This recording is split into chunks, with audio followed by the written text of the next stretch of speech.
V sredo 21. septembra so po poletnih počitnicah v knjižnici Slovenske Konjice zopet zaživele knjižne čajanke.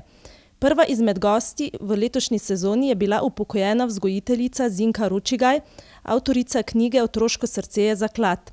Svoje izkušnje je delila z obiskovalci, prav tako pa z veseljem odgovorila na vsa njihova in tudi naša vprašanja. Naša gostja in tudi jaz so zbrale za uvod isto misel, enako modo, in sicer vzgajamo otroke z ljubeznijo, pohvalo, spodbudo, iskanjem dobrega v otroku in postavljanjem meja. Lepo pozdravljeni. Poletni meseci so mimo, tudi dopusti so že za nami, večeri so postali hladni, zato jih bomo preživljali na toplem.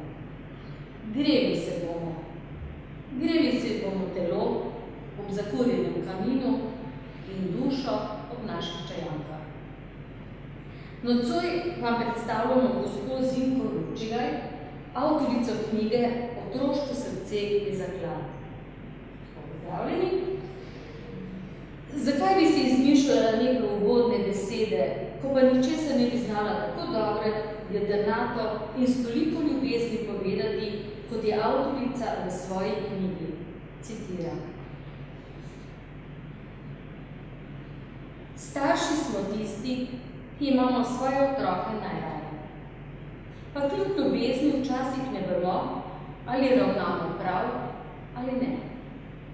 To se mi je dogajalo pri vzgoji moje hčerke, pogosto pa sem to zasledila pri starših mojih varovancev v vrtcu. 25 let izkušenj v vrtcu, pogovori s starši, sodelovanje s sodelavkami, literatura in nabiranje znanj na seminarjih so mi prinesli določena znanja. Ta znanja želim deliti z vami. Način vzgoje, ki vam jo želim približati, sloni na ljubezni, spodbudi, pohvali, postavljanju meja in iskanju dobrega v otroci.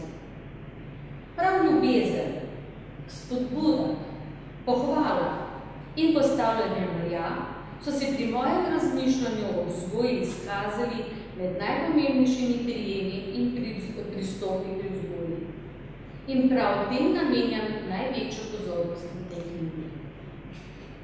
Spodbuda, ljubezen in pohvala je pri otrocih tisto, kar otroku pokaže, da ga imajo starši radi in mu s tem pokažejo njegovo vrednost, ki se je zaveda kot otrok in kasneje kot odrasel človek. Na ta način se zaveda svojih sposobnosti, vidi dobre strani drugih ljudi, zato so tudi njegovi odnosi dobri. Prepuščam besedo gospe, torej avtorici knjige Otroško srce je zaklad, o kateri bo govorila danes.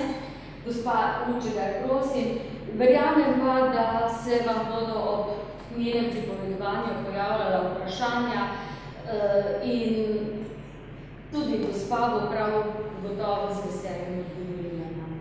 Prosim. Pozdravljeni, gospa Zinka. Lep pozdrav tudi vam. Starši so tisti, ki imajo svoje otroke najraje, vendar kljub temu včasih ne vedo, ali ravnajo prav ali ne. Kako vedeti, katera odločitev je tista prava? Staršem svetujem, naj poslušajo tiste svoje notranje občutke, intuicijo.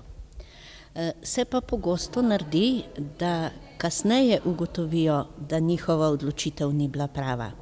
Zdaj pa, če to spoznajo, lahko naredijo nekaj za naprej. Za nazaj se na žalost ne da popravljati.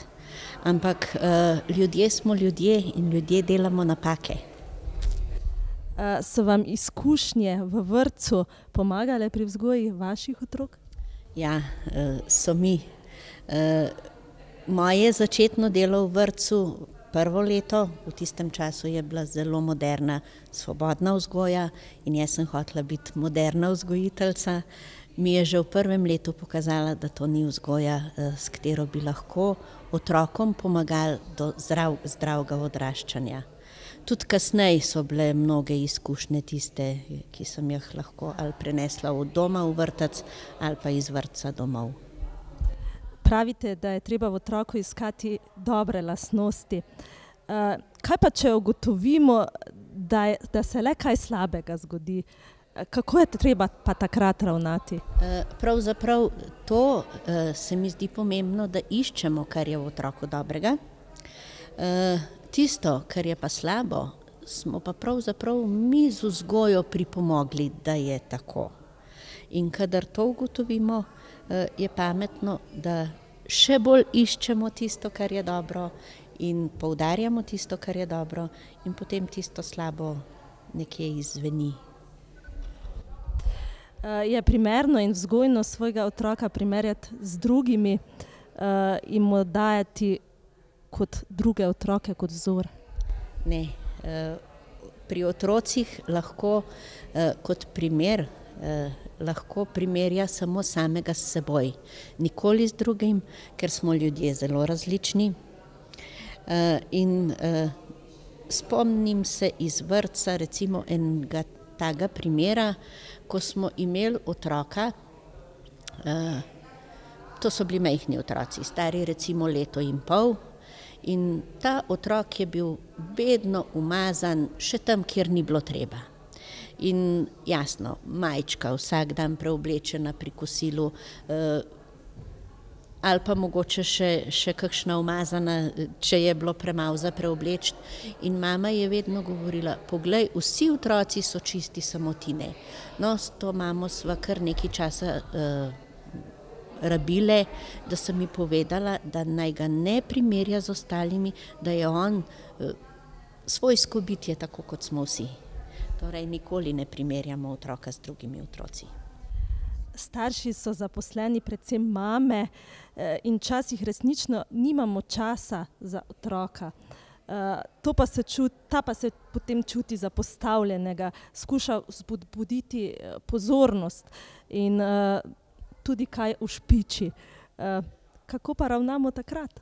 Moj nasvet je tak, ko mama pride domov, je pametno, da si vzame namesto delo 10 minut, 15 minut časa, se posveti otroku, se pocrkljata, nekaj skupaj naredita, nekaj prebereta. Takrat bo otrok dobil tisto pozornost mame in potem niti ne bo kompliciral ali pa počel stvari, s katerimi bi izsilil na neprijeten način pozornost. Če se pa slučajno naredi, da je pač taka situacija, je pa najboljše, ko otrok začne s tem, da mu povemo, da smo zdaj pač to pa to delali, da si mogoče takrat vzamemo 10 minut časa, preden so stvari toliko hude, da ga moramo res okregati, ker nam je nekaj hudo v špiču. Prosila vas bi, če mi razložite vašo misel, imej otroka najbolj rad takrat, ko si to najmanj zasluži. To je pravzaprav vezano ravno na tisto prejšnje vprašanje. Otrok poskuša pridobiti si pozornost staršev. Zdaj, če si jo starši ne vzamejo tako na ta način, da jim je prijetno, da jim je lepo, otrok izsili pozornost, ker ve, če bom nekaj v špiču, si bo mama vzela čas. In takrat je pa pomembno, da se starši zavemo, da je to trenutek, ko moramo imeti otroka najbolj radi, da lahko vse to tudi skupaj premagamo. Najlepša hvala, gospa Zinka. Prosim.